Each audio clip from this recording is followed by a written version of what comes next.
नमो ताहि जाति वै अरहंतानि महा करि मंगल करियो महा ग्रंथ करण को काज जाते मिले समाज संग पावे निज पद राम।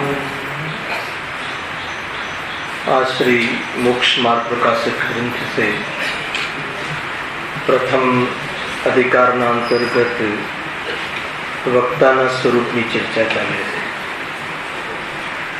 जेना द्वारा जिनवर देवनी वाणी जन जन सुधी पहुंचे छे। अनंत दुखना अभाव में निमित्त बनवा वाली वाणी जेना माध्यमथी प्रभावनारूप कार्य थाय छे।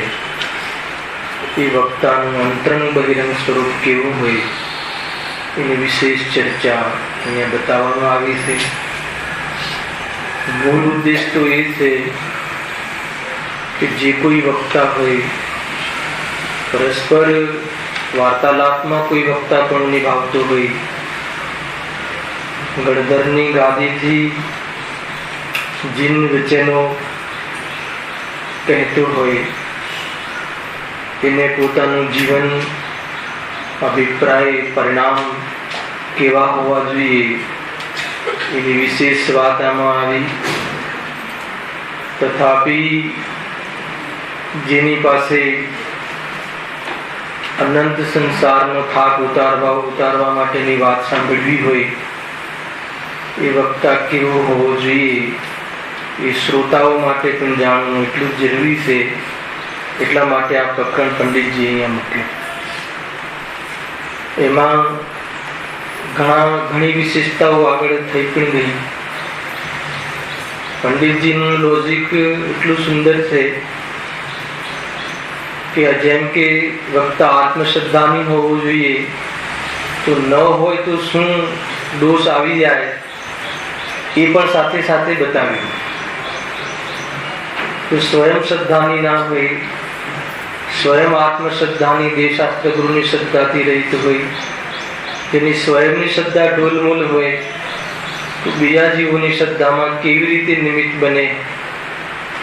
अनेक प्रकारे जे स्वयं आजीविका आदि अर्थात तो कोई लौकिक लाभना प्रयोजनथी अभिप्रायमां प्रयोजन होय અને જીનવાણી કહેવાનું કાર્ય કરતું હોય તો એ કેવી રીતે સ્પષ્ટ બોલી શકે? શ્રોતાને જેનાથી પોતાનું પ્રયોજન સધાય એવા શ્રોતાને ગમે એવી વાણી કહેવાનો દોષ આવતા વાર ન લાગે એવા બંને કારણો બતાવ્યા। આ વિશેષતા હોવી જોઈએ અને આ વિશેષતા ન હોય તો શું દોષ આવે? જીનવાણી પ્રરૂપણામાં જીનવાણી કહેવામાં એટલી સ્પષ્ટતા અને એટલી વિરલતા ન આવે। જે સ્વયં આટલું ઉત્કૃષ્ટ કાર્ય કરવા માટે ગાદી સંભાળતો હોય, શ્રોતાથી અપેક્ષાએ ઊંચું પદ કહેવાય। અગર જો કોઈ લોભ વિશેષ રાખે તો શ્રોતાથી હીન થઈ જાય તો એ કેવી રીતે પોતાની વાત અર્થાત તો સત્ય વાત પોતાની એટલે સત્ય વાત ત્યાં સુધી પહોંચાડવા રૂપ એનો ભાવ બને। એ રીતે અનેક લક્ષણ એકદમ સરળ ભાષા તો ઘણી સરળ છે પણ ભાવ બહુ સૂક્ષ્મ છે। દેશ ભાષામાં આપણી ભાષામાં એકદમ જેને ન્યાય વ્યાકરણનું બહુ ખબર ન હોય એવો જીવ પણ વાંચીને સમજી શકે એવી શૈલીમાં આ ગ્રંથ લખવામાં આવ્યો છે। તો વક્તાના સ્વરૂપમાં એવા ઘણી વિશેષતાઓ પંડિતજી કહી છતાં એમને આ જ વાતોની પુષ્ટિ માટે આ દ્રષ્ટિકોણની પુષ્ટિ માટે આત્માનુશાસન ગ્રંથ આચાર્ય શ્રી ગુણભદ્રાચાર્ય એમના દ્વારા રચાયેલા ગ્રંથમાંથી એક શ્લોક અહીંયા મૂક્યો।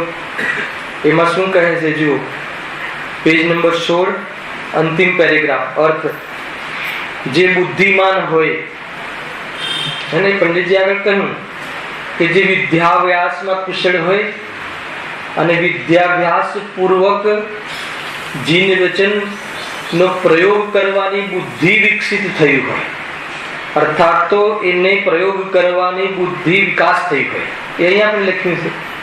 કેવી રીતે જાણતો તો હોય, પરંતુ ક્યાં ઉપયોગ કરવો, કેવી રીતે ઉપયોગ કરવો એની બુદ્ધિ ન હોય. વેદ જ્ઞાનના પલાખા તો જાણતો હોય, પણ એની પ્રયોગની પદ્ધતિ ખ્યાલ ના હોય. એ મૂળ વાત છે. જે પણ ખોટ રહી ગઈ ચંદ્રકાંતભાઈ, એ પ્રયોગની ખોટ રહી ગઈ. મૂળ તો જ્ઞાન તો ઘણું વધી ગયું, પણ પ્રયોગ પદ્ધતિ ન રહી. અને વર્તમાન ધારામાં જે જીવન આપણું ચાલે છે, એ ધારામાં આ 7 તત્વ, 6 દ્રવ્ય, સ્વપર ભેદ વિજ્ઞાન, જે આત્માની અનુભૂતિ, એમના પૂર્વ, દેશના રૂપ, દેશના લબ્ધિના વિષયો છે, એનો પ્રયોગ, એનો અભ્યાસ જીવનમાં કેવી રીતે કરવામાં આવે, એમાં વક્તા કુશળ હોવો જોઈએ, સ્વયં એ પ્રયોગમાં હોવો જોઈએ, અને એની નિરૂપણ કરવામાં પણ કુશળ હોવો જોઈએ. જીવને ક્યાં કઈ પીડા છે એનો એને ખ્યાલ હોવો જોઈએ, અને એના દ્વારા એ પ્રમાણે નિરૂપણ કરે, તત્વ ચર્ચા એને બતાવે. તો એ અહીંયા બહુ મોટી વાત અહીંયા શું નાખી કે જે બુદ્ધિમાન હોય, એમાં પંડિતજી કહેલું કે સમસ્ત વિદ્યાઓનું આગળ લખ્યું પણ છે, ક્યાંક હશે જોઈ લેજો છે ને, આગળના પેરેગ્રાફમાં છે ને ક્યાંય ભાઈ. હા, વળી વિદ્યાભ્યાસ કરવાથી જેને શાસ્ત્ર વાંચવા યોગ્ય બુદ્ધિ પ્રગટ થઈ હોય, કારણ કે એવી શક્તિ વિના તે વક્તાપણાનો અધિકારી કેમ થાય? શાસ્ત્ર અભ્યાસ માત્ર નહીં, શાસ્ત્ર અભ્યાસ ઉપરાંત એના પ્રયોગની બુદ્ધિ, એ બુદ્ધિ વિશેષ હોવી જોઈએ. નહીં તો એ વસ્તુ પ્રભાવનામાં ઉપયોગી ન થાય. પ્રભાવના કરવાની એક વિશેષતા છે. સ્વયંને શાસ્ત્ર અભ્યાસ વિશેષ હોય, નિરૂપણ કરવાની વિશેષતા ન હોય, તો આત્મકલ્યાણ તો ન અટકે, સમજો. પણ અનેક જીવોના આત્મકલ્યાણના પ્રભાવનારૂપ જે કાર્ય છે, એમાં વિશેષતા હોવી જરૂરી છે. એ તો કોઈ કે ભાઈ અમને બોલતા નથી આવડતું, અમને સમજાવતા નથી આવડતું, અમને કહેતા નથી આવડતું, તો શું અમારું કોઈ ધર્મ અટકી જાય, અમારું કલ્યાણ અટકી જાય? તો અહીંયા વક્તાના સ્વરૂપની ચર્ચા ચાલે છે, કે જે સ્વયંને તો એ રુચિ છે, સ્વયં એ માર્ગે ચાલે છે, છતાં ઘણા જીવો જે કુમાર્ગે ચાલે છે, ઘણા જીવો જે આ વાતથી વંચિત રહી ગયા છે, એ જીવો પણ આ માર્ગે લાગે એવો જેને વિકલ્પ આવ્યો છે, એને એવો જેને રાગ આવ્યો છે, સમજો. આ ધર્માનુરાગનું કાર્ય છે, ધર્મનું કાર્ય નથી. બધી વસ્તુ બરાબર બેલેન્સ છે.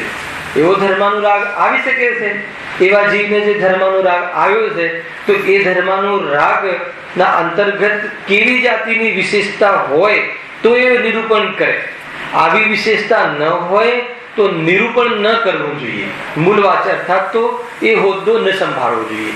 નહીં તો એ અન્યથા નિરૂપણ કરે, વિશેષ ખુલાસા ન કરી શકે, તો સામેવાળા જીવની શંકાઓનું સમાધાન ન થાય, તો જીવ કઈ રીતે માર્ગ પ્રાપ્ત કરી શકે? એટલે કોઈ આ તો એક પ્રભાવના, જેના દ્વારા પ્રભાવના સંભવ છે, એની ચર્ચા છે. વાસ્તવમાં પ્રભાવના તો આત્માનુભૂતિથી જ થાય છે. મુનિરાજોનું જીવન જ સ્વયં એવું હોય છે, એક પણ શબ્દનું ઉચ્ચારણ ન હોય તો પણ એમના માધ્યમથી, એમના જીવનના માધ્યમથી અહિંસા પરનો ધર્મની પ્રભાવના થાય છે કે નથી થતું? ઈચ્છા રહિત જેની વાણી કરે છે, દેશના જેના જીવોના સંવેદનમાં નિમિત્ત બને છે, એવા તીર્થંકર પરમાત્મા તમામ સંપૂર્ણ મુનિ જીવન દરમિયાન એક પણ શબ્દનું ઉચ્ચારણ કરતા નથી. ગજબની આ વિશેષતા છે. જે તીર્થંકર પરમાત્મા જે મુનિ દશામાં ઉપદેશ નથી હોતો, એમને ઉપદેશ ને કથન જ બોલતા નથી, વાણીનો પ્રયોગ જ હોતો નથી. એટલું અંદરમાં એમનું તીવ્ર પુરુષાર્થ હોય છે. વાણી બોલવાનો ભાવ આવે એને તો પુરુષાર્થની કમજોરી છે. ખ્યાલ આવે કે નહીં? જ્યારે જીનવાણી કહેવાના ભાવમાં સમજો શું કહેવું છે. જીનવાણી કહેવાનો ભાવ, અર્થાત તો એ વાણી બોલવાનો ભાવમાં પુરુષાર્થની કમજોરી છે, તો 5 ઇન્દ્રિયના વિષયમાં જીવ જોડાય એની કથા કરવામાં વિપરીત પુરુષાર્થ નિમિત્ત બને છે. સમજમાં આવે કે ના આવે? એ તો કોઈ એમ કે આ તો એના કરતા અમે સારા છીએ, કે અમારે પુરુષાર્થની કમજોરી, તમે બોલો છો તમારી પુરુષાર્થની કમજોરી છે, તો 5 ઇન્દ્રિયની વિષયની કથા તો ઘણી કરે કે ના કરે? નિંદાઓમાં તો એ બહુ સાવધાન રહે. કઈ રીતે સાવધાન રહે? તત્પર રહે. સાવધાન રહે તો સારું, તત્પર રહે. શું કહ્યું એને થોડોક અવાજ આવે તો કોની વાત છે, પૂરો ઇતિહાસ જાણવાનો ભાવ આવે. એમાં તો એટલો તત્પર રહે તો કહે છે કે એ વિપરીત પુરુષાર્થ. અરે આત્માની વાત જ્યાં ન ચાલતી હોય, સંસારથી છૂટવાની વાત ન ચાલતી હોય, ત્યાં શું હોય બીજું? સંસારમાં જોડાવાની જ વાતો હોય હે ને. કદાચિત કોઈ વાત જાણવા ન મળે ને જીવને બહુ મતલબ કે બીજાની વાત જાણવાનો જીવને એટલો અંદરમાં મહિમા આવે છે, રસ હોય છે કે એ જેનાથી આત્માનો પુરુષાર્થ વિપરીત થઈ જાય છે, જેનાથી સ્વભાવથી દૂર જવાય છે. બહુ મોટી વાત છે. ન સમજવામાં આવ્યું, ન સાંભળવામાં આવ્યું તો શું બગડી જાય? સમાજની કોઈ વાતો હોય, ન આપણને આપણા જ્ઞાનમાં આવે, અર્થાત આપણી સુધી ન પહોંચે તો સારું છે, વિશેષ ઉલझવાનું બંધ થઈ જાય. એ રીતે દરેક ઇન્દ્રિયના વિષયમાં લેવો. દુનિયામાં કોઈ એવી ઘટનાઓ ઘટતી હોય કે દુનિયામાં એવી કોઈ બનાવો બનતા હોય કે કોઈ નવી રચનાઓ ભૂતગલની થતી હોય તો કોઈ જોવા જાણવામાં આપણને ન જાણવા મળી અથવા ન જોવા મળ્યું તો શું રહી ગયું? સ્વરૂપમાં ચાલો જા તો કેવલ જ્ઞાનમાં 3 લોક જણાઈ જશે. ખ્યાલમાં આવે છે કે નહીં? એટલે એ વાત બહુ મહત્વની વાત છે હે ને. ક્યાંથી વાત આવી, ક્યાંથી પોઈન્ટ નીકળી ગયો? હા, એટલે કે એ પ્રયોગ કરવાની જે વિધિ છે એ કેવી રીતે હોવી જોઈએ એ બહુ મહત્વની વાત છે. આ વાણીની વાત આવી ને કે ભાઈ જીવ આ તો પુરુષાર્થની કમજોરી છે, પણ એ કમજોરીમાં પણ જીન વચનો કહેવાનો જે રાગ આવ્યો છે એની વાત હતી કે જીન વચન કહેવાનો ભાવ આવ્યો છે એવા રાગથી બચાતું નથી જ્ઞાની ધર્માત્માઓને. તો એમાં કેવી જાતિની એની તૈયારી અર્થાત વિશેષતા અર્થાત પર્યાયની યોગ્યતા હોવી જોઈએ. એની સાથે મૂળ વાત એક જ, દરેક જીવ માત્ર શ્રોતાએ સમજવું જોઈએ કે એને પોતાને આવી વિશેષતા ન હોય. આ વારંવાર કેમ કહું છું કે જીવ પોતે પછી અપરાધ અનુભવ કરે છે. બહુ વાર આપણને એમ સામાન્ય ભાઈ ચર્ચાઓ ચાલતી હોય ને તો કોઈ કહે ત્યારે મને આ ખ્યાલમાં આવે કે તમે જેટલો ખુલાસો કરો છો, બહુ ચર્ચા કરો છો, આટલી ઝીણી વાત ને સૂક્ષ્મ વાત કાઢો છો, અર્થાત તો મતલબ કેટલી ચર્ચા કરી શકો છો, તો અમે નથી કરી શકતા તો અમારે શું કરવું? તો કહે છે કે એ ચર્ચા નથી કરી શકતા તો કલ્યાણ નહીં રોકાય. એ સંબંધી જ્ઞાન હોવું ને ભાવવાસના હોવી જરૂરી છે. કોઈ પ્રરૂપણા અર્થાત નિરૂપણ અર્થાત તો કહેવાની યોગ્યતા ના હોય તો એનાથી કોઈ માર્ગ રોકાઈ જશે એવો અંદરમાં અપરાધ અનુભવ નહીં કરવો. કેમ કે આવું બહુ વાર બનતું હોય છે. આપણે નાના ગ્રુપોમાં જતા હોઈએ ને, આપણે કોઈ યાત્રાઓમાં તો વિશેષ ચર્ચાઓ થતી હોય તો નિકટવાળા મિત્રો કહે કે ભાઈ તમે આટલી બધી વાત અંદરથી કાઢો છો અને આટલી ચર્ચાઓ તમે લાવો છો, એ તો કોઈ જ્ઞાનનો વિકાસ છે અને એ કોઈ વિશેષ તમે જ્ઞાન એમાં ડૂબાવો તો એના ખુલાસા સમજાવશે. મૂળ તો એ ખુલાસા દરમિયાન જીવન એવું પરિણમિત થઈ જાય, એમાં અહેસાસ આવી જાય ને એમાં એ પ્રમાણેનું જીવન જીવવાની તૈયારી થઈ જાય તો કઈ કાર્ય થાય. મૂળ વાત તો એ છે. કોઈ જીવની એવી જાતિની પર્યાયની યોગ્યતા ના હોય કે કોઈને સમજાઈ શકવાની કોઈ વિશેષ શક્તિ ન હોય. મુનિસંગોમાં પણ ઉપાધ્યાય પદ થોડું દરેકને મળે કે જેને વિશેષ જાતિનો શાસ્ત્રનો અભ્યાસ હોય તો આ બધા પદ છે, આ પદવી છે, આ તો ઉપાધિ છે એને એ જ્ઞાની ધર્માત્માને ઉપાધિ માને છે હે ને. તથાપી જે એ ભૂમિકાને યોગ્ય ઉપાધિ છે. બહારમાં લૌકિક વાતોના લેક્ચરનું વ્યાખ્યાન કરવા હે ને એ તો દોષ છે, જીવોને અન્યથા લગાડવા જેવી વાત છે. એટલે એમ નહીં કે આ પણ કરવા જેવું છે. કરવાનો ભાવ આવે તો આ કરવા જેવું છે, સમજો. અને આ કરવાનો ભાવ ન આવે ને અંદરમાં જ રહેવાનો પુરુષાર્થ ઉપડે તો એના જેવું એ કોઈ પણ ઉત્તમ નથી.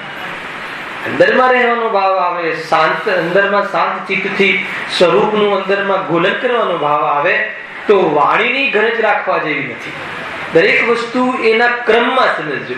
અપેક્ષિત છે આ કથનો, વસ્તુ સ્વરૂપ નિરપેક્ષ છે હેને. કોઈ વક્તા બનવું જ જોઈએ એવો કોઈ ભાર નથી હેને. ભાવ આવી જાય તો જીનવાણી કોઈ જીવના કાને પહોંચે એવા પરિણામ થવા યોગ્ય છે, અર્થાત એવા પરિણામથી જીવ બચતો નથી. એની વાત આવી કે આ વાત ઘણી વાર ખ્યાલમાં આવી એટલે અહીંયા કહ્યું. બને છે રાકેશભાઈ એવું કે જે અંદર અંદર અપરાધ અનુભવ કરે, અમને તો આટલી વાત કહેતા નથી આવડતું. આપણે પ્રશ્ન પૂછીએ ને, જનરલી મને મારા વક્તવ્યમાં આગ્રહ નથી હોતો, મને કોઈ ભાવ બતાવી દે ને, અને એ બી એટલા માટે કે આ વાત હૃદય સુધી પહોંચે છે કે નહીં, એટલા જ ઉદ્દેશ માત્રથી. એને ખબર પડી કે ના પડી, મને પડે છે ને એમને નથી પડતી, એવું કોઈ પ્રદર્શન કરાવવાનો આશય નથી હોતો. એટલે શબ્દ ટુ શબ્દ ન બોલે, બુદ્ધિ હોય, વિશેષ એની યાદશક્તિ અર્થાત એવી જાતિની યોગ્યતા હોય તો કરવું જોઈએ. છતાં એ પ્રમાણેનું અગર કોઈ નથી યોગ્યતા, વર્તમાન જ્ઞાનની એવી શિથિલતા અર્થાત તો હીન છે, તો કોઈ ડરવાની વાત નથી. એનો ભાવ હૃદયમાં લાગવો જોઈએ, અને જ્યારે પણ પૂછવામાં આવે તો ભાવ બતાવી દેવું જોઈએ કે ભાઈ આમાં આવું અમને ખબર પડે છે. તો એનાથી ખ્યાલ આવે કે ક્યાં શ્રોતાઓ કઈ જગ્યાએ ઉભા છે, અર્થાત તો જીવ કઈ જગ્યાએ ઉભો રહીને સાંભળે છે.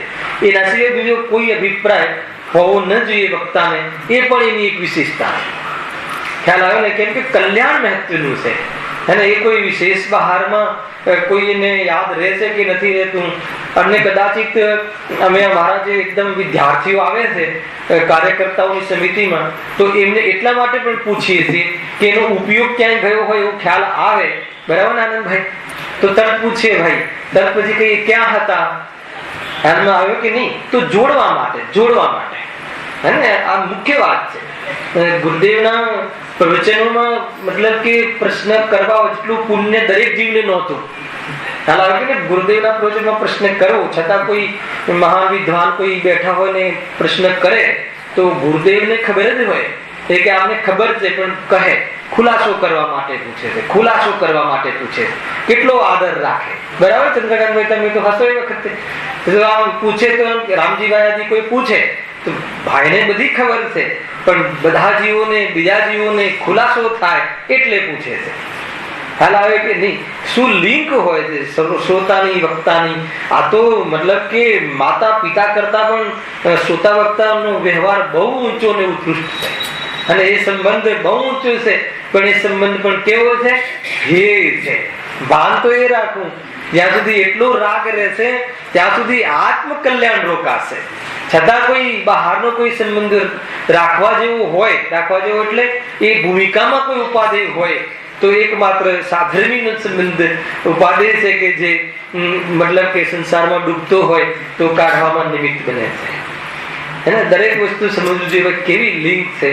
અને ગુરુદેવ આપણી વચ્ચે અગર કોઈ ઘે ક્યાંક સંબંધ તો મુખ્ય છે, છતાં પણ કોઈ વાત હોય તો તરત આપણને ટોકે, હે ભાઈ આ તો ધૂળ છે, 1 લાખ 1 કરોડ દાન આપ્યું હોય ને પછી આપણો નશો ચડી ગયો હોય એને તો કહે કે ભાઈ ધૂળ છે, આ ભાવ આવ્યો છે, પૈસા ધૂળ છે, અને આ ભાવ કેવો છે? બંધ ભાવ છે. અને આત્મા કેવો છે? અબંધ છે. ભાઈ તું કેવો છે? અબંધ છે. તરત જ તારવણી કાઢી દે કે તું અબંધ સ્વરૂપ છે. હે ને? નિર્ભાર થઈ ગયા ને, નહીં તો માથે નશો ચડેલો હોય તો પ્રવચન પલ્લે ના પડે, એક શબ્દ ના સાંભળી શકે. ખ્યાલ આવે કે નહીં? તો જ્ઞાની ધર્માત્મા માર્ગમાં લગાડે, વક્તા માર્ગમાં લગાડે. એ ક્યાંથી પૂછે છે, શું કરે છે, એવી બુદ્ધિનો પ્રયોગ અહીંયા પ્રયોગ કરવા જેવો છે. અહીંયા પ્રયોગ કરવાથી અનેક પ્રકારની જે વર્તમાન ધારામાં આપણને ખ્યાલ આવે કે અત્યારે આ પદ્ધતિ ચાલી રહી છે, તો એને તોડવા માટે અર્થાત તો એવી પદ્ધતિથી નિવૃત્ત કરવા માટે જીવને એ રીતનો પ્રયોગ તત્વનો કરે છે. ઘણી બધી વાતો છે ભાઈ, એક કથનમાં એટલી બધી ઊંચી વાતો છે, એટલે ઘણું રહસ્ય છે. જ્ઞાનીઓના હૃદયમાં એટલા રહસ્ય ભર્યા હોય છે કે એમની જે કથન શૈલીમાં આપણને ખ્યાલમાં આવે છે, ટોનમાં ખ્યાલમાં આવે. જો આગળ શું કહે છે? સમસ્ત શાસ્ત્રોના રહસ્યને પામ્યો હોય. આની ચર્ચા મેં અંતિમ પીરિયડમાં કરી હતી, હે ને? સમસ્ત શાસ્ત્રોના રહસ્યને પામ્યો હોય એવા પંડિતજીએ કઈ વાત કહી હતી? ખ્યાલ આવે છે કે નિશ્ચય અને વ્યવહાર એના પ્રયોજનનું જ્ઞાન હોય. જો એ લીટી કરવા છે, લીટી મને એટલી યાદ નથી રહેતી. વળી સમ્યક જ્ઞાન વડે સર્વ પ્રકારના વ્યવહાર નિશ્ચય આદિ રૂપ વ્યાખ્યાનો અભિપ્રાય જે પીછાનતો હોય, રહસ્ય જાણતો હોય. નિશ્ચયના કથનનું ને એના પર તો આપણે 4 પીરિયડ લીધા હતા જ્યારે એ વાત આવી ત્યારે. હે ને બધા, મતલબ કે વ્યવહારનું પ્રયોજન શું છે ને નિશ્ચયનું પ્રયોજન શું છે, એને એક જ ક્યારેક એકને વ્યવહાર કહે, ક્યારેક એકને નિશ્ચય કહે, અનેક પ્રકારે આપણે એની ચર્ચા એ પ્રસંગમાં કરી પણ હતી, હે ને. જીવને એકેન્દ્રિય કહે એને વ્યવહાર કહેવાય, ક્યારેક ભેદ સો વ્યવહાર કહેવાય, ક્યારેક જ્ઞાન જ્ઞાયકનું છે એમ કહેવાનો વ્યવહાર કહેવાય, ક્યારેક વ્રતાદિને વ્યવહાર કહેવાય. તો વ્યવહાર કયો અને નિશ્ચય કયો? અને અગર એનું જો એનું સાર અને એનું પ્રયોજન એને ખ્યાલ ના હોય, એનો અભિપ્રાય, પ્રયોજન એટલે અભિપ્રાય, એમ કહેવા પાછળનો અભિપ્રાય શું છે, તો એક લીટીમાં સમજવું હોય તો જ્યાં જ્યાં વ્યવહારનું પ્રયોજન, જ્યાં જ્યાં વ્યવહારની ચર્ચા હોય તો એ વ્યવહાર સમજી અને આદરવા યોગ્ય નથી, એનો અભિપ્રાય એકમાત્ર એટલો છે. જ્યાં જ્ઞાન જ્ઞાયકનું કહ્યું હોય તો એ વ્યવહાર કયો હોય? જ્ઞાન જ્ઞાયકનું છે કે જ્ઞાન ઇન્દ્રિયોનું છે? જ્ઞાન જ્ઞાયકનું છે. હવે જ્ઞાન જ્ઞાયકનું કહેવું, એવો ભેદ કરવો, એનું નામ વ્યવહાર. એક બાજુ કહો છો કે જ્ઞાન જ્ઞાયકનું છે અને એક બાજુ કહો છો કે વ્યવહાર છે. તો શું વ્યવહાર છે?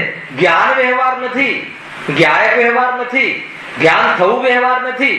જ્ઞાન અને જ્ઞાયક વચ્ચે તમે જે ભેદ કર્યો, વિકલ્પ આવ્યો, એ વિકલ્પ વ્યવહાર છે. તો એ વિકલ્પ છોડવા યોગ્ય છે, ખ્યાલ આવે કે નહીં? એ વ્યવહાર અને નિશ્ચયનું પ્રયોજન ખ્યાલ હોય, એનો અભિપ્રાય ખ્યાલ હોય કે ભાઈ શું અભિપ્રાય છે એમ. ચારે અનુયોગોનો સાર ખ્યાલ હોય. જીનવાણીનો કોઈ બી જીનવાણી નામ પડતા એ રાગ મટાડવાની વાત કરે છે અને વિતરાગતા લાવવાની વાત કરે છે. એ સીધું પ્રયોજન છે. કોઈને બહુ વિશેષ બુદ્ધિ વિસ્તાર ના થતી હોય તો આ પ્રયોજન, આ નિયમ પ્રમાણે ચાલવું. કોઈ બી વાત હોય, ચાહે કર્ણાન યોગની વાત કરે કે ચાહે ચરણાન યોગની વાત કરે, કર્ણાન યોગની વાત કરે તો પણ એમાં શું વાત આવે છે કે ભાઈ જીવ અજ્ઞાનના કારણે, જીવને અજ્ઞાનના કારણે કર્મ બંધ થાય છે. માનો આમ કથન આવે, કર્ણાન યોગનું કથન છે. જીવ અનાદિથી કર્મથી બંધાયેલો છે. કયો જીવ બંધાયેલો છે? દરેક જીવ કેમ બંધાયેલો છે સંસાર અવસ્થામાં?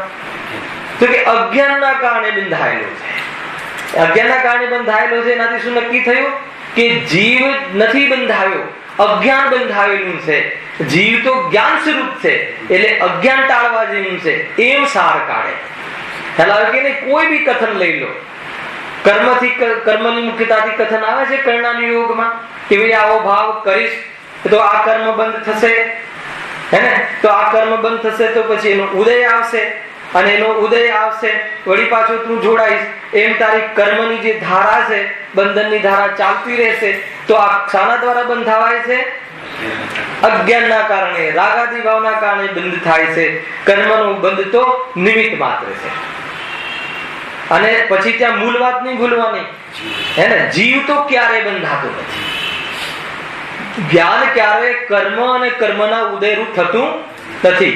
કર્મ અને કર્મના ઉદયનું જ્ઞાન જરૂર થાય છે, પણ કર્મ અને કર્મના ઉદયની સ્થિતિઓ રૂપ જ્ઞાન અર્થાત તો જ્ઞાયક થતો નથી. કર્ણાન યોગનો સાર પણ આ છે.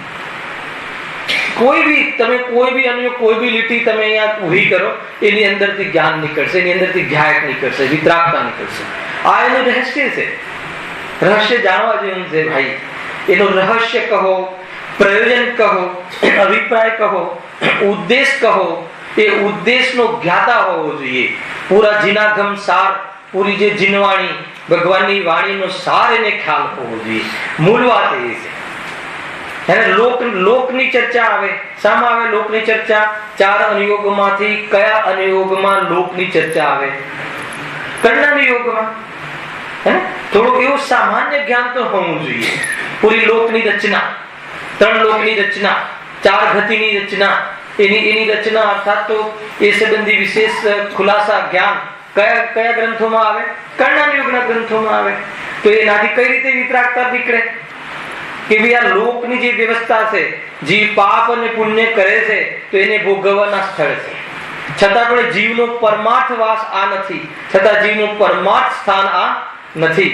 જીવ તો પોતાના અસંખ્યાત પ્રદેશમાં રહે છે.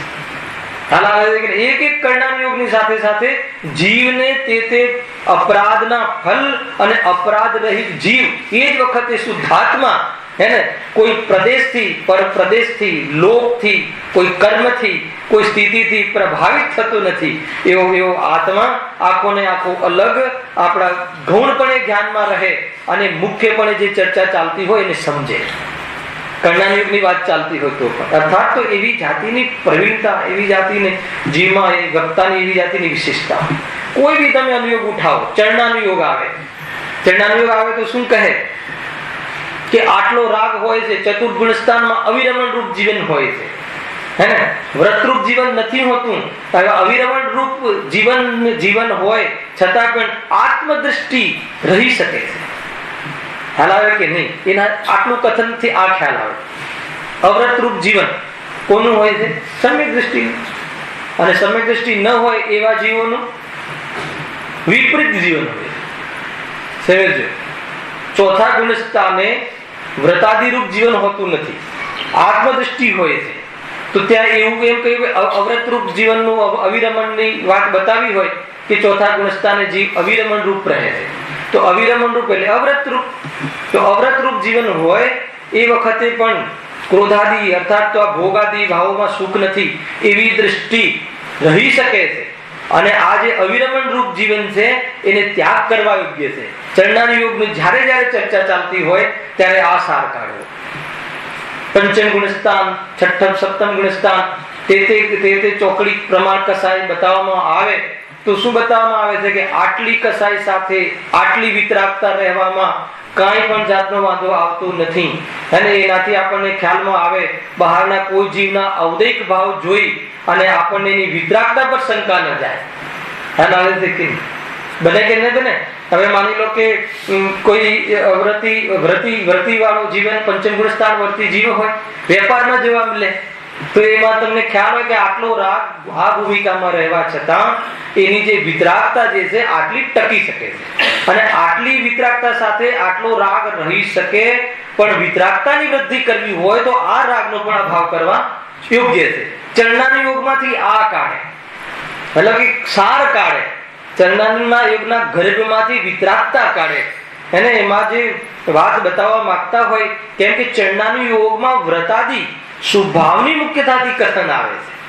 અને શુભભાવની મુખ્યતાથી કથન આવે તો એમાં કેવી રીતે એ શુભ કાલમાં વિતરાગતા કેવી રીતે નિભે અને કેવી રીતે વિકાસ કરી અને પુણ્યમાં ઉપાદેય બુદ્ધિ છોડી અને પુણ્યનો પણ પ્રકાશ કરે છે, એવી જાતિની પદ્ધતિ ત્યાં આપણને અર્થાત તો વક્તાએ બતાવવાની યોગ્યતા હોવી જોઈએ. રહસ્ય ખ્યાલ આવે છે કે નહીં?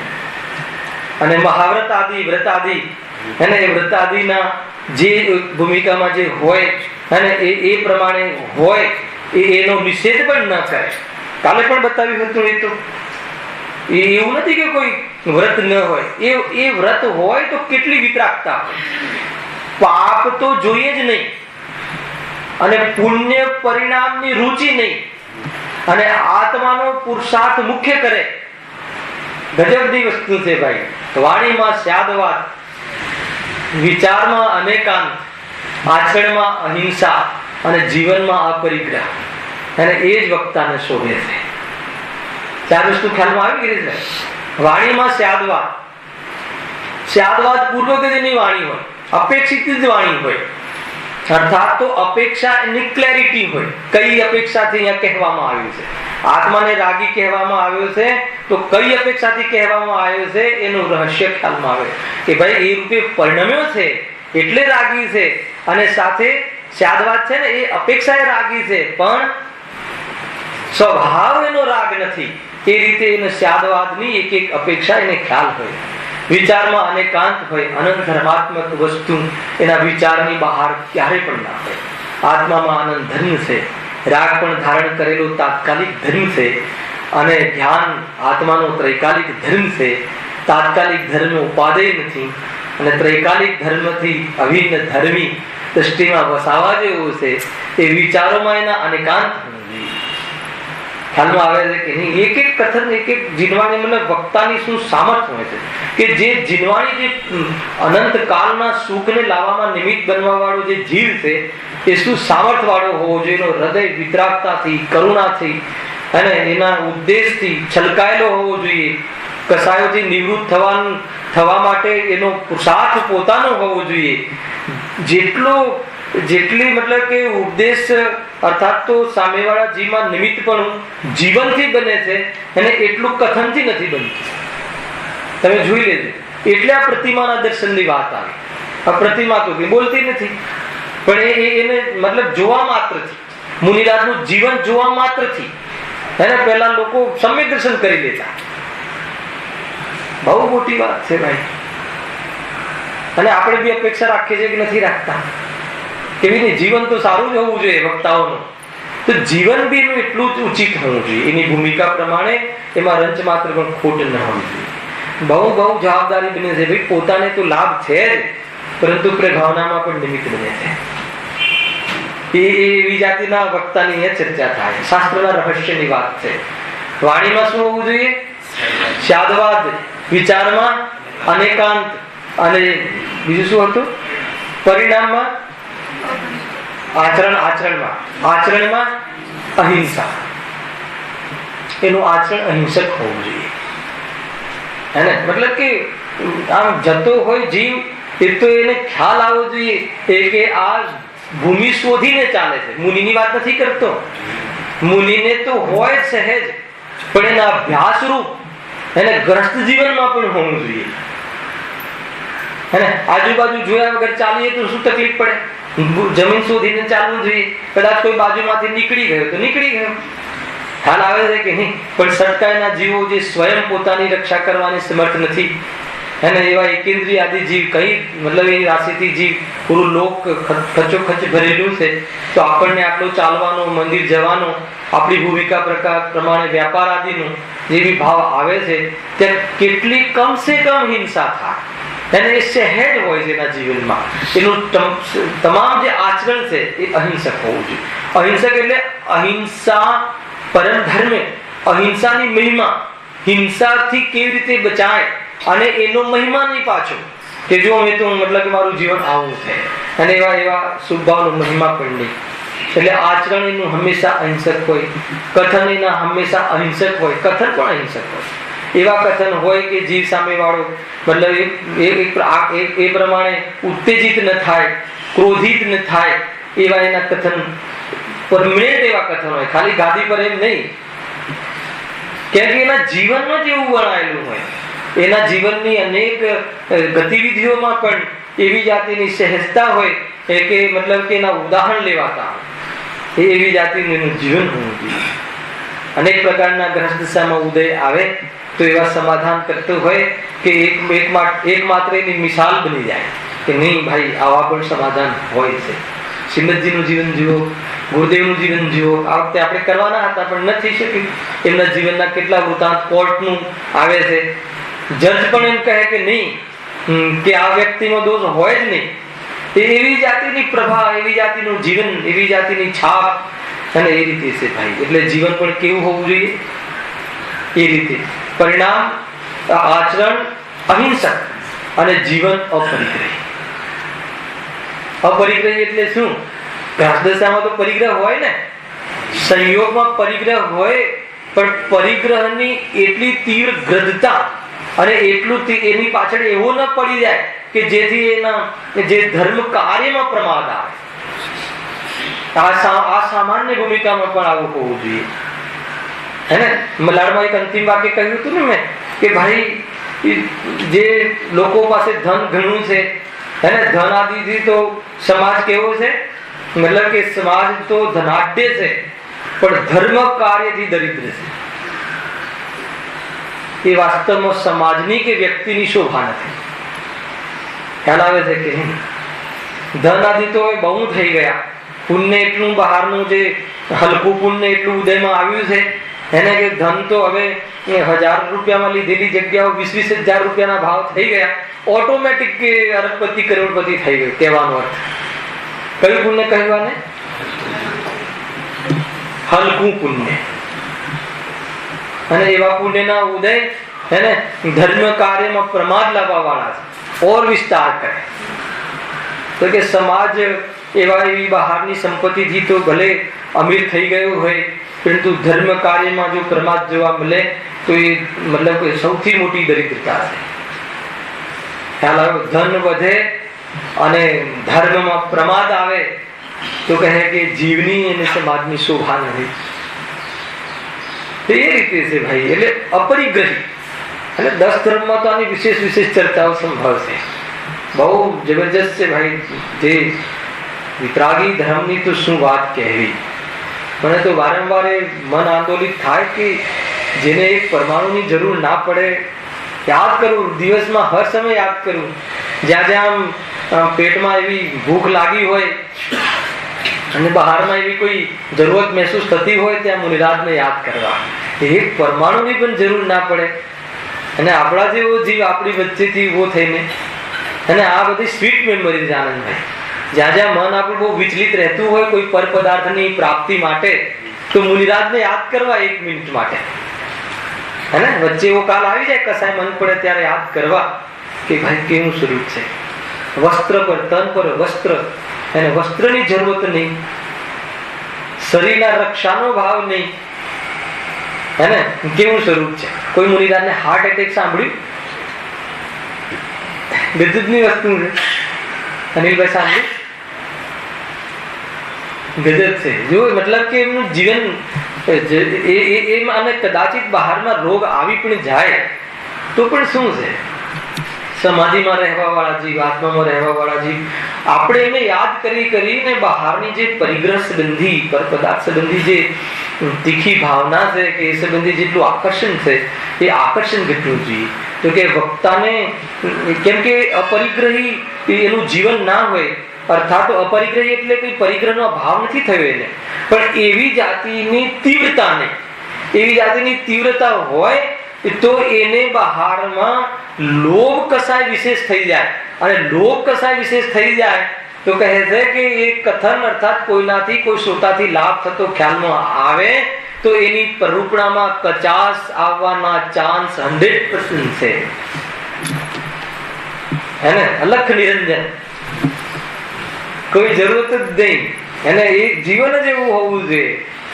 કોઈ એની દ્રષ્ટિ એવી હોવી જોઈએ. ભલે એના જીવનમાં અત્યારે ભૂમિકા પ્રમાણ અને કસાય પ્રમાણ અને બહુ જ વિશેષ રીતે પોતાના ઉદય પ્રમાણ જીવન જીવે છે, એની ના નથી. ઉદય પ્રમાણે જીવે ને, શું વાંધો છે? હે ને? એટલું પુણ્ય તો એની જોલીમાં હોય. અને જેવું પુણ્ય હોય એવું બહારમાં 2-5 રોટલાનું હોય, એક ટાઈમ જમવાનું પુણ્ય હોય, કોઈ ચિંતા નહીં. આત્મામાં કાંઈ બગડતું નથી. રાખે આરાધનામાં કમી ના આવવી જોઈએ. ઉદયોમાં ફેરફારથી આરાધના શિથિલ ના થવી જોઈએ. ખ્યાલ આવે છે? હે? હા, ઉદય ક્યાં ફેરવી શકે છે? બરાબર છે. પેલા તો ઉદય ક્યાં આવે છે? શરૂઆત ત્યાંથી કરીએ ને. ઉદય આત્મામાં આવે છે. આત્મામાં નહીં, સંયોગમાં આવે છે. અને પડોશના ઘરમાં કઈ થાય તો કોણ રોવે છે? તો એ પડોશ સમજો ને. એને શરૂઆત ત્યાંથી છે. ઉદય કહેતા સંયોગ, ઉદય કહેતા આત્મામાં નહીં. જે પણ ઉદય થયો તો સંયોગમાં. અસાતા વેદની કર્મનો ઉદય આવ્યો અને શરીરમાં કેન્સર થયું, અને તો સંયોગમાં થયું છે. આત્મામાં ક્યાં થયું છે? શરૂઆત ત્યાંથી. એ રીતે અપરિગ્રહી કેવી જાતિનું સ્વરૂપ છે. આનંદ આવી જાય. પરિગ્રહ સૌથી મોટું પાપ છે. સાદા પાઠ લઈએ ને ભાઈ તો તમને એમ લાગે કે આટલી બધી વાત છે. 12 ભાગના 5 પાપ ખાલી ચલાવીએ ને તો તમને એમ લાગે કે સમ્યક દર્શન થવામાં આ પણ નિમિત્ત છે. 5 પાપના યથાર્થ સ્વરૂપનો ખ્યાલ આવી જાય તો આત્મ સ્વરૂપ તરી આવે. પાપ છોડવા તૈયાર થઈ જાય. પાપમાં સુખ બુદ્ધિ છોડવા તૈયાર થઈ જાય. એવી જાતિની જીનવાણીના એક શબ્દમાં બલ છે. હે ને? વક્તા પાસે સામર્થ્ય હોવું જોઈએ કે એમાંથી રહસ્ય કાઢીને બતાવે, એમાંથી આત્મા કાઢીને બતાવે. કેમ કે કોઈ ગ્રંથમાં પાપનું વર્ણન નથી, કોઈ ગ્રંથમાં કોઈ અનુયોગમાં અજીવનું વર્ણન નથી, કોઈ અનુયોગમાં આશ્રમનું વર્ણન નથી. એ વક્તાને તો પૂરા અનુયોગમાં આત્માનું જ વર્ણન લાગે. ના ખ્યાલ આવે? શું વાત કરો છો? હમણાં તો તમે કીધું 5 પાપ. અરે 5 પાપનું વર્ણન નથી, 5 પાપથી રહિત આત્માનું વર્ણન છે. પૂરું કથન આમ છે. અને એને 5 પાપ દેખાય અને પાપમાં પછી ભેદ કરે. શામાં ભેદ કરે? પાપ અને પુણ્યમાં ભેદ કરે અને પુણ્યની રુચિ લાગી જાય. નરક ન ગમે તો સ્વર્ગની રુચિ લાગી જાય. એટલા માટે અહીંયા કહ્યું કે આત્મા સિવાય બીજી ચર્ચા તને ગ્રંથમાં દેખાતી હોય તો કહે છે કે તને ગ્રંથના સારની ને રહસ્યની ખબર નથી. અશોકભાઈ ખ્યાલમાં આવે છે?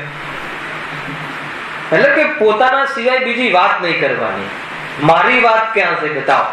પાપની ચર્ચા કરી, અરે આ તો પાપ છે, હું નથી, એ પેલા થપ્પો લાગી જવો જોઈએ પછી સાંભળો. અને જ્યાં જેટલા પાપ છે એ પાપ તમને દૂર વેગળા લાગશે, અને જે પર લાગે એમાં ક્યારે પણ પ્રેમ ના આવે. ખ્યાલ આવે છે કે નહીં? આ એક સિદ્ધાંત છે હે ને. જે પ્રેમ છે ને, પ્રેમ જે આવે જેના પર, એના પર સારા ખરાબનો આધાર નથી. કોઈ સારા વ્યક્તિ પર પ્રેમ આવે અને ખરાબ વ્યક્તિ પર પ્રેમ ના આવે એ આધાર નથી. પોતાની વસ્તુ પર પ્રેમ આવે. પ્રેમનો આધાર એકત્વ છે. ખ્યાલ આવે છે કે નહીં? પોતાનો દીકરો હોય એ ખરાબ હોય તો પ્રેમ આવે કે સારો હોય તો પ્રેમ આવે? કેવો પણ હોય પ્રેમ આવે. કેમ? એ પોતાનો.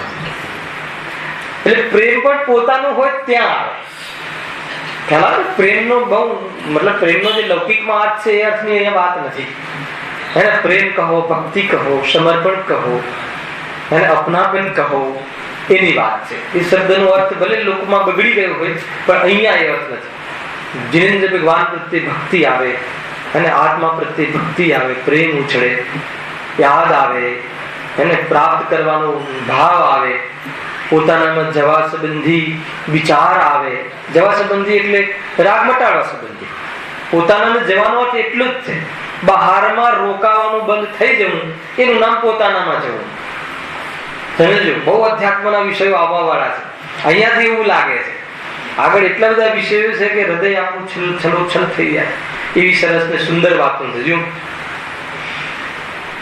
હા, સમસ્ત શાસ્ત્રોના રહસ્યને પામ્યો હોય. ચરણામ યુગની વાત થઈ ગઈ, કરણામ યુગની વાત થઈ ગઈ. પછી પ્રથમાન યુગ. પ્રથમાન યુગમાં પણ પાપ પુણ્યના ફળની ચર્ચા બતાવે હે ને. તો એવા પાપ પુણ્યના ફળ જે જ્ઞાની ધર્માત્માના જીવનમાં આવે તો પણ એ કેવા સ્થિર રહે છે, કેવી રીતે પ્રભાવિત થતા નથી એ વાત કાઢે. એને મતલબ સાર કાઢે. મતલબ આખા પ્રથમાન યુગ પાપ પુણ્યના ફળથી ભરેલો છે. 90 નહીં 99% તો તમને પાપનું ને પુણ્યનું ફળ જોવા મળશે. 99%. અને 1% અધ્યાત્મમાં છે. પણ સાર છે 1% જે છે. ખ્યાલ આવે છે ને? મતલબ એનો ઘર બીજ તો નાનું જ હોય, આગળ પાછળ તો છિલકા હોય. તો મૂળ વાત શું છે? તો કહે છે કે આવી જાતિના ઉદય આવ્યા, આવા પુણ્યના ઠાઠ હતા પણ પ્રભાવિત ન થયા, આવા પુણ્યના ઉદય આવ્યા પણ હીનતાનો અનુભવ કરી, અને આત્માની અધિકતા. એટલે અધિકતાના બે ભાવ છે. એક તો અધિકતાનો અર્થ પૃથકતા થાય છે અને એક અધિકતાનો અર્થ મહાનતા થાય છે. તો પણ એ ઉદયોથી પૃથક અધિક, અને એક ઉદયોથી એક બીજી રીતે અધિક એટલે મહિમાવંત હેને. અને એ રીતે મહિમાવંત લાગતા કેવી જાતિની સ્થિરતા કરી અને એ પાપ પુણ્યના ઉદયમાં ન જોડાઈને નિર્જરા કરી, એવો સાર પ્રથમાન યુગ. દ્રવ્યાન યુગનો સીધો અર્થ છે. દ્રવ્યાન યુગમાં તો સીધા આત્માની વાત છે. અનંત ગુણોનો પિંડ છે, અનંત ગુણોનો ગુલામ છે, ભેદથી રહિત છે, હેને, ગુણ ભેદથી રહિત છે, પર્યાયથી રહિત છે. કઈ અપેક્ષા પર્યાયથી રહિત છે? શુદ્ધાત્મા. પર્યાયથી રહિત કથનચિત છે ને. પર્યાય આશ્રય કરવા રૂપ નથી. હે ઘે ને ઉપાદેય તત્વની ચર્ચા સીધી જ દ્રવ્યાન યુગમાં છે. પર્યાયમાં આટલો રાગ છે, પર્યાયમાં 7 તત્વ છે, પર્યાયમાં કેવલ જ્ઞાન છે. હું કેવલ જ્ઞાન નથી. કેવલ જ્ઞાનની પર્યાય જેવડો નથી. એવી અનેક સીધી, મતલબ કોઈ બી પર્યાયનો અભિમાન કે કોઈ બી પર્યાયનું લક્ષ્ય ન થાય. અને એ રીતે એ પ્રમાણે દ્રવ્યાન યુગમાંથી પણ સાર કાઢે. અને એ 7 તત્વ में छिपी हुई ज्ञान ज्योति અને 7 તત્વની પૃથકતા, 6 દ્રવ્યની સ્વતંત્રતા, ઉત્પાદ વ્યય દ્રવ્ય સત્તાની સ્વતંત્ર સિદ્ધિ, અને એ બધા દ્રવ્યાન યોગના વિષયો છે. એનાથી સ્વતંત્રતા, સ્વાધીનતા, શુદ્ધતા, પવિત્રતા, પૂર્ણતા, અખંડતા, અભેદતા, નિત્યતા. ખ્યાલ આવે છે કે નહીં? વસ્તુ સ્વરૂપની સ્વતંત્રતા અને પૂર્ણતા એ વસ્તુ એમાંથી કાઢે, દ્રવ્યાન યોગમાંથી કાઢે. અને ભેદ પ્રભેદ સમજીને પણ શું કાઢે? વસ્તુની અખંડતા કાઢે. તો આ શ્રોતા આનો વક્તાને આ રહસ્યનો ખ્યાલ હોવો જોઈએ. પૂરેપૂરા રહસ્યનો ખ્યાલ ના હોય તો કહે છે કે કેવી રીતે એ પોતાનું કલ્યાણ અને બીજાના કલ્યાણમાં પણ નિમિત્ત બની શકે. બહુ બધી ઘણી ચર્ચા છે. આ તો આટલું રહસ્ય હોવું જોઈએ એમ કરીને સેમ્પલ બતાવ્યું. અને આ જે રહસ્યનો જાણકાર જે જીવ હશે, અર્થાત તો જાણકાર જે પંડિત ટોડરમલજી અને પૂજ્ય ગુરુદેવ શ્રી એમને જે ચર્ચા કરી હશે એ રહસ્યને આપણે આગળ ભણીશું. ગજબની વાત આવી ગઈ. સૂત્રોમાંથી સીધું રહસ્ય ન નીકળે, હે ને. પંડિત ટોડરમલજી, શ્રીમદજી, પૂજ્ય ગુરુદેવ શ્રી એક એક કથનમાંથી સાર કાઢીને આપણને કથનના ભાવ બતાવે. ને કોણ કહે છે કે આપણું પુણ્ય ઓછું છે, હે ને? અને કોણ કહે છે કે આપણને પુણ્ય છે? કે આ કયું અને કાંત આવી હલાવે કે નહીં? એ રીતે છે ભાઈ, હે ને. જો પુણ્યનો ઉદય કોને કહેવાય? એ જે ઉપયોગ કરે. ઉપયોગ ના કરે ને પુણ્યનો ઉદય ના કહેવાય, હે ને. મતલબ પુણ્ય ભોગવે નહીં એને પુણ્યનો ઉદય કઈ રીતે કહેવાય? અને ગુરુદેવે આટલી સામગ્રી આપી હોય પણ જે ભોગવે નહીં, હે ને, ભોગ ન કરે, હે ને, ઉપયોગમાં ન લે, તો પછી એને પુણ્યનો ઉદય કહેવો કેટલો ઉચિત છે? ખ્યાલ આવે છે ભાઈ? અરબો રૂપિયા હોય ઘરમાં, હે ને, પણ માન લો કે 100 રૂપિયાના ચપ્પલ લાવવા હોય તો કેટલી પરમિશન લેવી પડે, તો એને પુણ્યનો ઉદય કહેવાય કે ના કહેવાય? ત્યાં ખબર પડી જાય શાનો પુણ્યનો ઉદય. તિજોરીમાં રહી ગયા પૈસા તો અહીંયા ક્યાં રહી ગયા? શાસ્ત્રના નિધાન, શાસ્ત્રમાં અને ટેપમાં રહી ગયા. ખ્યાલમાં આવે છે કે નહીં? તો શાનો પુણ્યનો ઉદય? એમ બધું વસ્તુ બરાબર જે પ્રમાણે છે એ પ્રમાણે સમજવું. ગજબની વસ્તુ છે ભાઈ. સમસ્ત શાસ્ત્રોના રહસ્યને પામ્યો હોય, બુદ્ધિવાન હોય. ત્રીજું કહે છે કે લોક મર્યાદા જેને પ્રગટ થઈ હોય. હવે આ શું છે? લોક મર્યાદા જેને પ્રગટ થઈ હોય. લોક મર્યાદા એટલે એને કઈ સભામાં કયા કથનની મુખ્યતાથી વાત કરવી, ક્યાં કડક વાત કરવી, ક્યાં નરમ વાત કરવી, હે ને. કયા શ્રોતા નવીન શ્રોતા છે કે પ્રાચીન શ્રોતા છે, અને એનો બરાબર મર્યાદા એને ખ્યાલ હોય. એકદમ નવીન શ્રોતા આવ્યો હોય એને તો કેટલા પ્રેમથી કહે, અને બહુ પ્રાચીન શ્રોતા હોય આપણે બે વસ્તુ થઈ ગયા, હલાવે કે નહીં? પછી કઠોરતાથી કહે, પછી કઠોરતાથી કહે ભાઈ 2 વર્ષ થઈ ગયા, હે ને, 20 વર્ષ થઈ ગયા. ગુરુદેવની મુખ્યતાથી કહીએ તો આટલા વર્ષ થઈ ગયા, તો પણ જો આત્મા, હે, અને આશ્રવ ભિન્ન છે એ બોલતા રહ્યા પણ પરિણમન ન કર્યું, કઠોરતાથી પણ વાત કરે.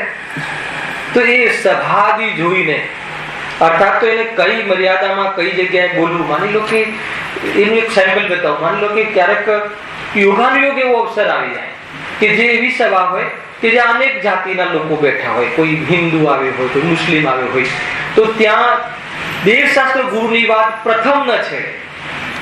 છુપાવે એમ વાત નથી કરતું, પ્રથમ ન છેડે. કેમ કે પ્રથમ છેડે તો ત્યાં જ વિઘટન થઈ જાય સભાનું. હાલ આવે કે નહીં? તો પહેલા ત્યાં વિશેષ તત્વની મુખ્યતાથી વાત કરે, પાપ પુણ્યથી સમજાવે. ઘણી વાર એવું બને છે આપણને કોઈ બાજુમાં કોઈ વ્યક્તિ આવી જાય અને ધર્મની વાત સાંભળવાની રુચિ બતાવે અને સીધું જેમ કહીએ કે અમારા મહાવીર સાચા અને તમારી કાળી માતા કે તમારા જે આ દેવતાઓ બધા તો કુદેવ છે, તો શું થાય? તો કહે છે કે લોક મર્યાદા. એને ખ્યાલ આવવું જોઈએ કે અહીંયા એ વાત હાલ કરવા જેવી નથી. હાલ એને સમજાવવા જેવું છે કે ભાઈ જો અગર કોઈ આપણને કરી આપતું હોય, અગર તિરુપતિ આપણને સુખી કરી શકતા હોય, તો તિરુપતિમાં તો હજારો લોકો જાય છે, છતાં કેટલાક તો અમીર છે ને કેટલાક તો દરિદ્રતાથી જીવે છે. એટલે એ જ કહે કે હા બરાબર છે, તિરુપતિ કાંઈ નથી કરતા. એ જ કહે, તમારે બોલવાની જરૂર નથી. હાલ આવે કે નહીં? એની ચતુરાઈ અને લોક મર્યાદા કહેવાય. પછી કહે તો કોણ કરે? તો કે પોતપોતાના કર્મ. જો પોતપોતાના કર્મ, જે જેવા કર્મ કરે એવું મળે. તો કે કર્મ એટલે શું? પછી વાત આવે કે જે ભાવ કરે કર્મ, દ્રવ્ય કર્મ, એને પછી નહીં સમજાવવાનું. પછી એને કઈ વાત આવે કે પરિણામ, જે જેવા પરિણામ કરે એવો ફળ મળે. હાલ આવે કીધી. તો એ રીતે ત્યાં બહારના નિમિત્તથી, પછી કર્મથી, પછી પરિણામ પર આવે. કે ભાઈ આવા પરિણામ, ક્યારેક પુણ્ય કરે પાછા પાપ કરે, અને પુણ્ય પરિણામ પણ આપણા હાથમાં નથી. ધીરે ધીરે ધીરે ધીરે એવી સભામાં આગળ વધે તો કે આપણા હાથમાં શું છે? તો કે જ્ઞાન આપણા હાથમાં છે. એમ કરીને ગાયક સુધી લઈ આવીએ ત્યારે પછી એને બતાવવામાં આવે કે ભાઈ આ વાત કોને કહી? કે ભગવાન મહાવીરે કહી. તો પછી એને નહીં બતાવવું પડે કે ભાઈ આ ભગવાન છે ને આ ભગવાન. ત્યાં કેવી સભા છે, લોક મર્યાદા એને ખ્યાલ હોવો જોઈએ. અને ક્યાંક ક્યાંક આપણા સંપ્રદાયમાં બે ધારાવાળા જીવો આવે છે.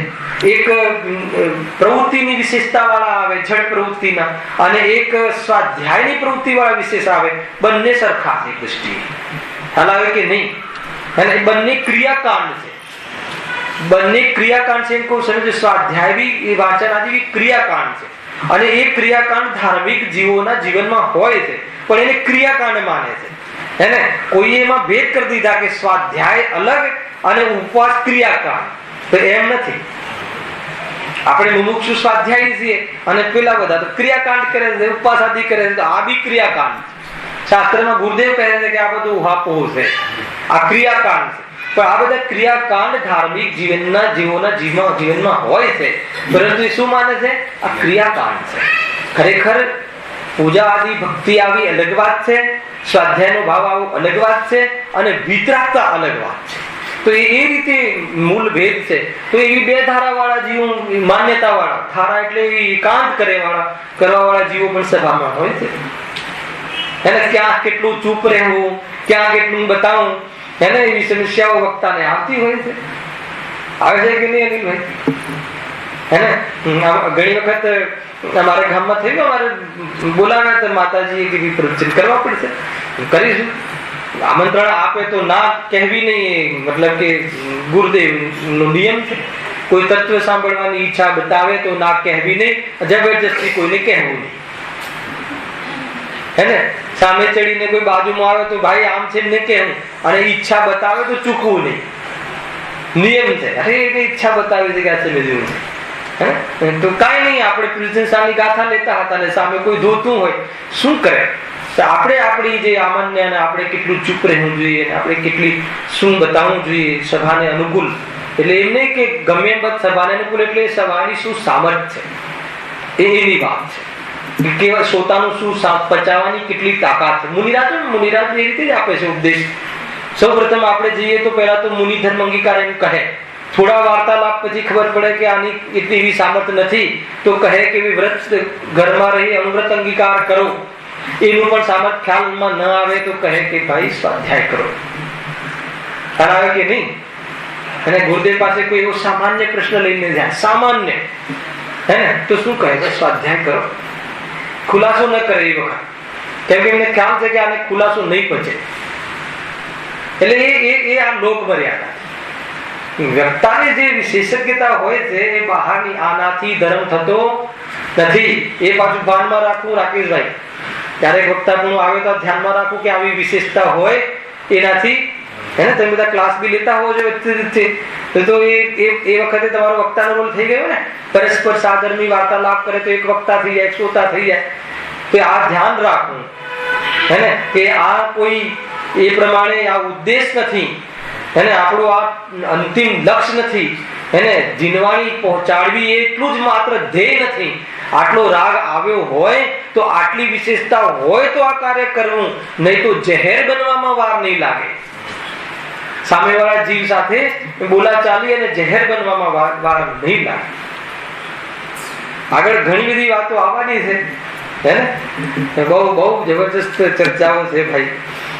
લોક મર્યાદા જેને પ્રગટ થઈ હોય, ખ્યાલ આવે ને? લોક મર્યાદા એટલે એની જે કહેવાની મર્યાદા કસાય આવી છે, તો એમાં પણ કેટલી મર્યાદા છે. એને બીજા શબ્દમાં શું કહેવાય? 28મું ગુણ આવે છે ભાષા સમિતિ. લોક મર્યાદા, ભાષા સમિતિ. ભાષા સમિતિનું પાલન રાજ કરતા હોય છે. ક્યાંય મૌન રહેવા જેવું હોય તો મૌન રહે. સત્ય મહાવ્રતના ધારી હોય છે. રોકણા કરે તો સતની કરે. જે પ્રમાણે જેવી સભા હોય એવી જાતિના વિષયોની સ્થૂળતા સૂક્ષ્મતા કરે, બંને વાત કરે. મિશ્ર સભા હોય તો બધાને લાભ મળે એવી વાત કરે. મિશ્ર સ્વભાવી હોય, કોઈ બહુ સૂક્ષ્મ સમજવા વાળા જીવો પણ હોય. એટલે એક પણ જીવ એવો પાછો ન જાય કે કોરો જાય. નિમિત્તનું અર્થી કથન છે. જેને કોરું જવું છે તો કોરો જાય જ છે. વાત બધી સમજી લેવી. ખ્યાલ આવે કે નહીં? ખાલી આવી ગઈ શ્રોતાના સ્વરૂપમાં બતાવીશું કે કેવા જાતના શ્રોતા હોય છે. હે ને?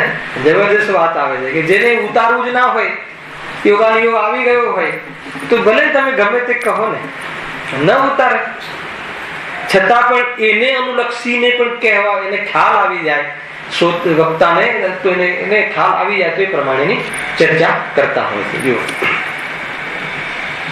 આશા જેની અસ્ત થઈ ગઈ હોય એવી ચર્ચા આગળ આવી ગઈ છે. એને કે અર્થાત તો આજીવિકા આદિનું લૌકિક પ્રયોજન એવી આશા એને હોય જ નહીં, અસ્ત થઈ ગઈ હોય. જીવનમાં એના જીવનમાં તો ગ્રસ્ત હોય, ગ્રસ્તની મુખ્યતાથી વાત કરીએ તો, હે ને? પરંતુ આશા જરા પણ ના હોય. કેવી કોઈ શામાં આશા ના હોય? 100 રૂપિયાનો માલ વેચે તો એમાં 10% નફાની કે 5% નફાની તો ત્યાં આશા રાખે. સમજો મારે શું કેવું છે? પણ જીનવાણી વાંચવા માટે અથવા જીનવાણી હું વાંચું છું એની સામે અભિપ્રાયમાં આશા ના રાખે કે હું જીનવાણી વાંચું છું તો સમાજ મને મદદ કરે, અર્થાત મારું પુણ્ય બંધાય અને મારી બહારની વિપદાઓ ટળી જાય. તો એવી આશાથી, એવા અભિપ્રાયથી જીનવાણી ના વાંચે. લૌકિકમાં એની જે પદ્ધતિ છે વસ્તુ જુદી છે, પણ જે દેવશાસ્ત્ર ગુરુ સટ આવશ્યક રૂપ જે કાર્ય છે એમાં અભિપ્રાય ના હોય કે એવા કાર્યથી હું કોઈ આજીવિકા અર્થાત તો બહારમાં માનપાન આદિ અર્થાત એવી આશા એને હોતી, તો જ એ નિશ્ચલ રહી શકે, તો જ નિરપેક્ષ બોલી શકે. હજારો શ્રોતાની વચ્ચે નિરપેક્ષ કથન તો જ કરી શકે, તો નિરપેક્ષ કથન ન કરી શકે. અને રંચ માત્ર બી આશા ના હોય. મુનિરાજને તો એવી પણ આશા ના હોય કે તમે આ ગામથી પેલા ગામ પહોંચાડો. અને મતલબ શ્રોતાને તો તમે કદાચ લેવા જાઓ, મૂકવા જાઓ. મુનિરાજ તો જંગલવાસી છે. ભાવ આવ્યો તો બોલે, ના આવ્યો તો ના બોલે. અને જ્યાં યોગ્યતા લાગે તો બોલે પણ ખરા. સ્વરૂપમાં જવાતું હોય તો બોલવાનો ભાવ પણ ના આવે. 2-4 વાતો કહી, બોલવા જેવું લાગે તો બોલે. ભાષા સમિતિનું પાલન, બોલવાનો ભાવ આવે તો પણ જ્યાં ભાષા સમિતિનું પાલન થઈ શકે એવું લાગે તો બોલે. સામે વાદ વિવાદ કરવા કોઈ આવ્યો હોય એવું વિચક્ષણ જ્ઞાનમાં ખ્યાલ આવી ગયો હોય તો ભાષા સમિતિમાં મૌનનો પણ એક ગુણ છે. ખ્યાલ આવ્યો કે નહીં? ના બોલે, શું બગડી જાય? હે ને? એ રીતે છે, ગજબની વસ્તુ છે.